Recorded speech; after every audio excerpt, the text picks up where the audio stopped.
నమస్తే, welcome to the Satya for the people live TV. Sir నమస్తే. Sir నమస్తే Mahesh.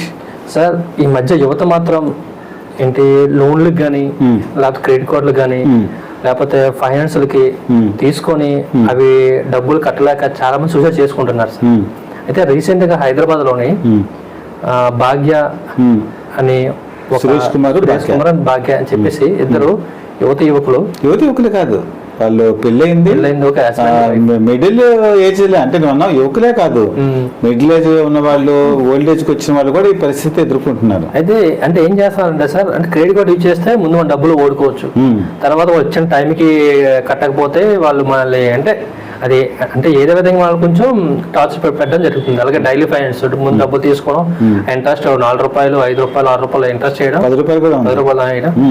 Next time loan యాప్లు చాలా విపరీతం పెరిగిపోయాయి సార్. లోన్ యాప్లు ఉన్నాయి, మనం నేను చెప్పకూడదు కానీ అది ముందు మనకి ఆశ చూపిస్తారు, 1 లక్ష రూపాయలు తీసుకోండి, 2 లక్షలు తీసుకోండి అని చెప్పేసి. చాలా మంది యువత అయితే క్రెడిట్ కార్డు లోన్ లేదు సార్. డైలీ ఫైనాన్స్ అనేది తీసుకోరు, అది కొంచెం కొంచెం తక్కువ తరగతి వాళ్ళు ఉంటారు కదా, డైలీ వ్యాపారం చేస్తారు కదా, వాళ్ళు తీసుకుంటారు ఈ లోన్లు.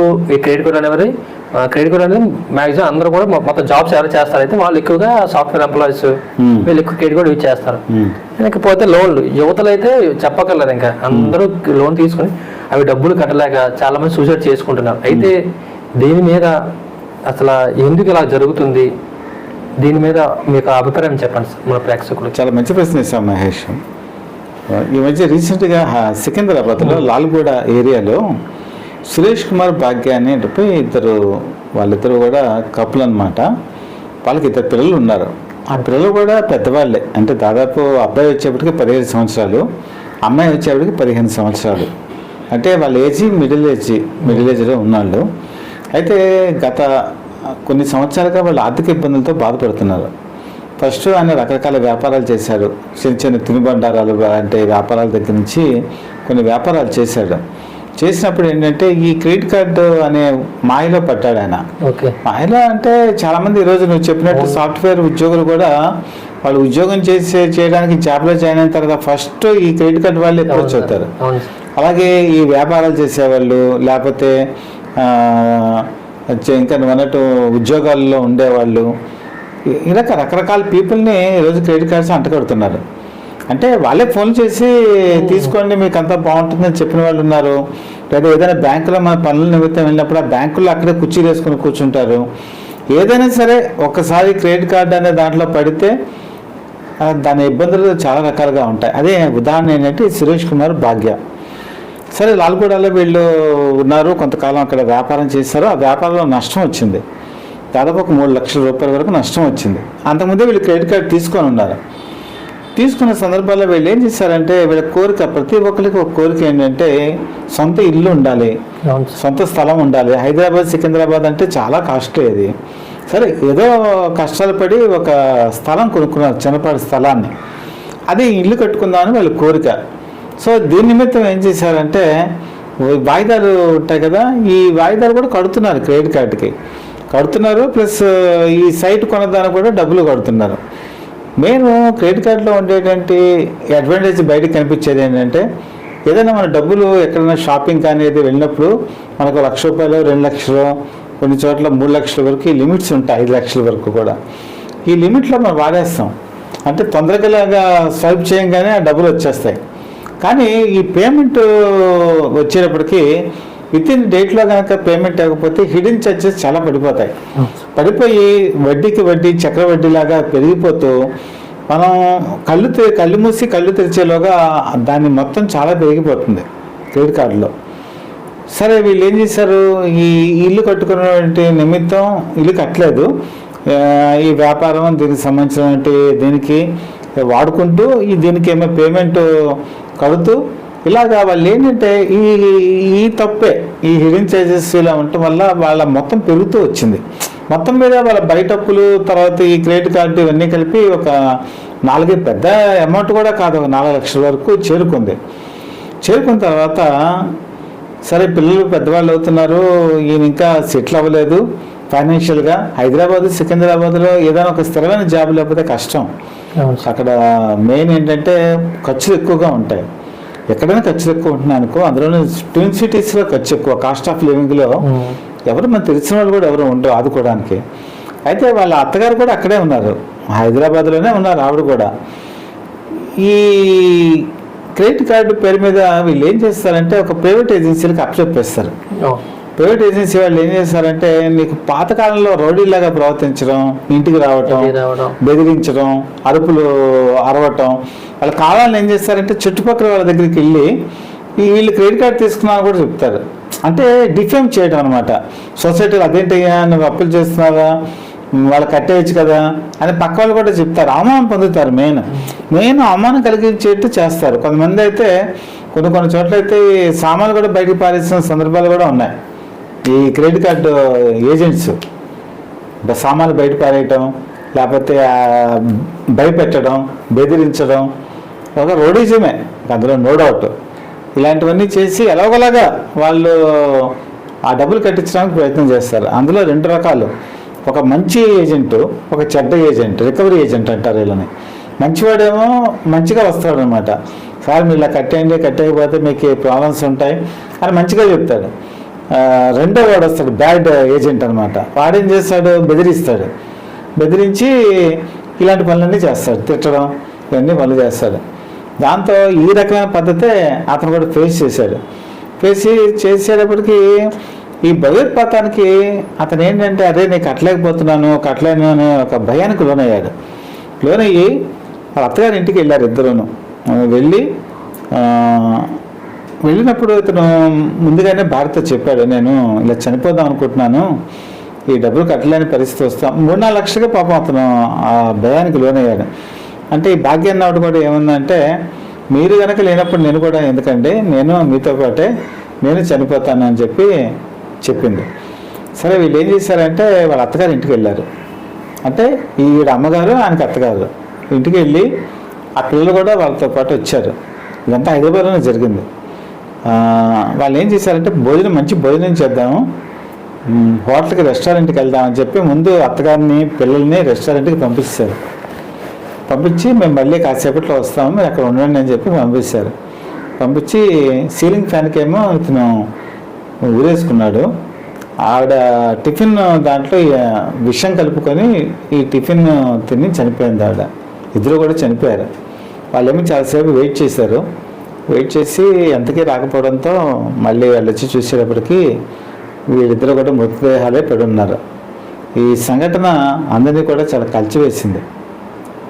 కాబట్టి ఈ విషయం తెలుసుకున్న తర్వాత మనం అర్థం చేసుకోవాల్సింది ఈ క్రెడిట్ కార్డు ఎంత కొంప ముచ్చుతుంది అన్నది చాలా ఇబ్బందికరమైనటువంటి విషయం. అంతేకాదు ఈ క్రెడిట్ కార్డు 2001 నుంచి బాగా పాపులర్ అయింది.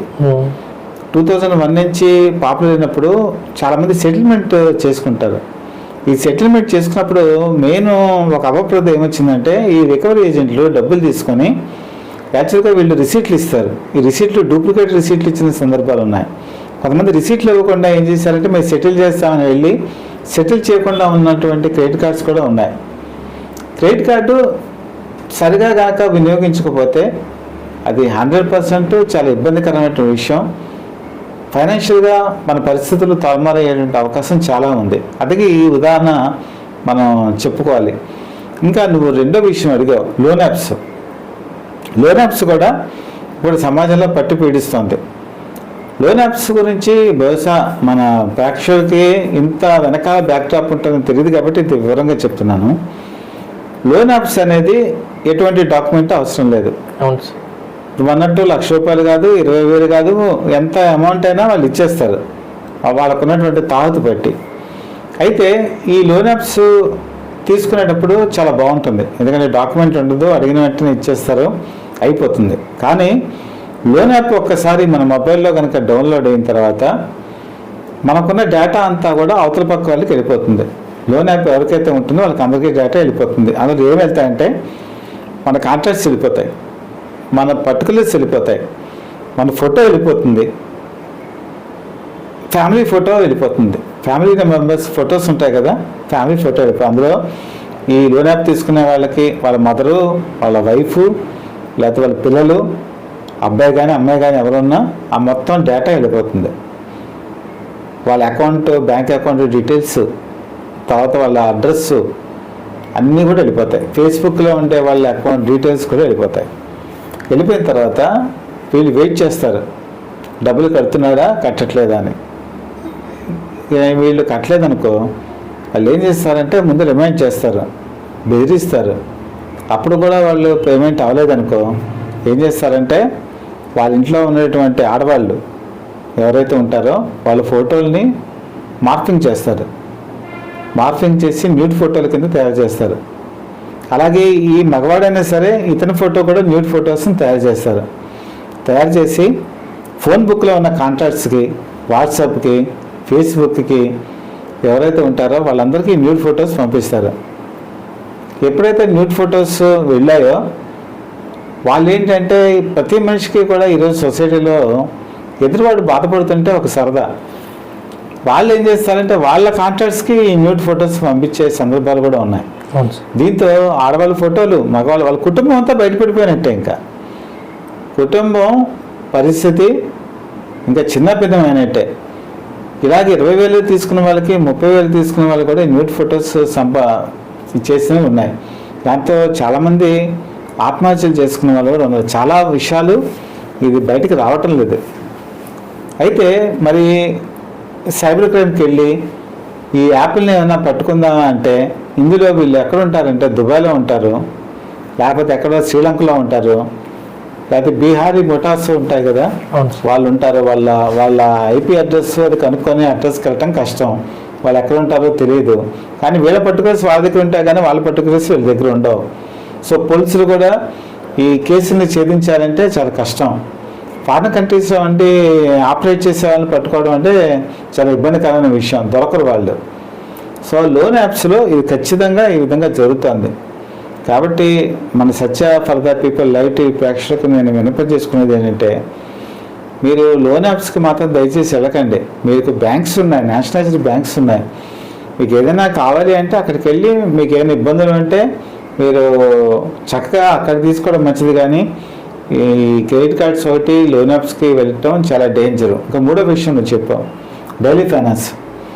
డైలీ ఫైనాన్స్ కూడా ఈరోజు మధ్యతరగతి ప్రజలు చాలామంది అట్రాక్ట్ అవుతున్నారు మహేష్.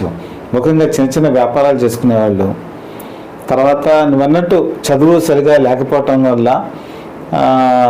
చిన్న చిన్న వ్యాపారాలు కానీ పనులు కానీ చేసుకునేవాళ్ళు, కూలీ పనులు చేసుకునేవాళ్ళు, భవన నిర్మాణ కార్మికులు, ఇంకా మిగతా వాళ్ళు ఎవరైనా సరే వీళ్ళు ఏంటంటే వాళ్ళకి పండగకో బట్టలు కొనుక్కోవడానికో లేకపోతే ఫోన్ కొనుక్కోవడానికో మొబైల్ ఫోన్ కొనుక్కోవడానికో డైలీ ఫైనాన్స్ లాంటివి కూడా ఆశ్రయిస్తున్నారు.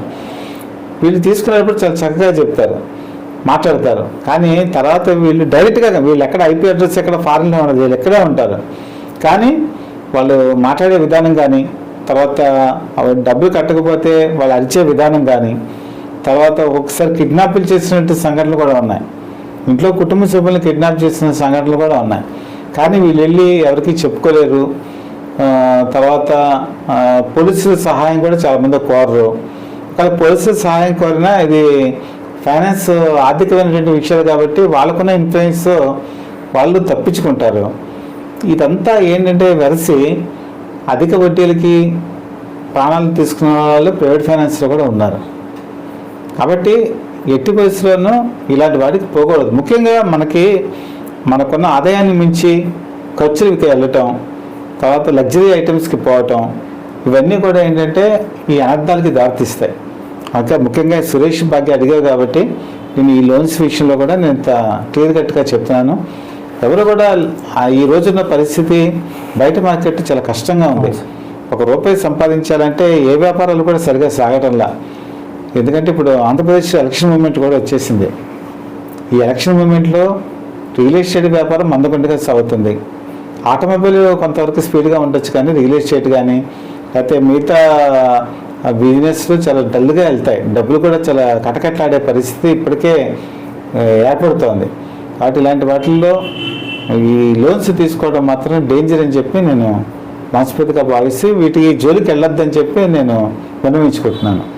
థ్యాంక్ యూ సార్, చాలా చక్కగా చెప్పారు. చూసారు కదా సార్ చెప్పిన విధంగా ఎవరైనా సరే లోన్స్ తీసుకునే ముందు ఒకసారి ఆలోచించండి. అది మీరు కట్టే స్తోమత ఉంటే మాత్రమే తీసుకోండి, లేకపోతే లేదు. Thank you sir.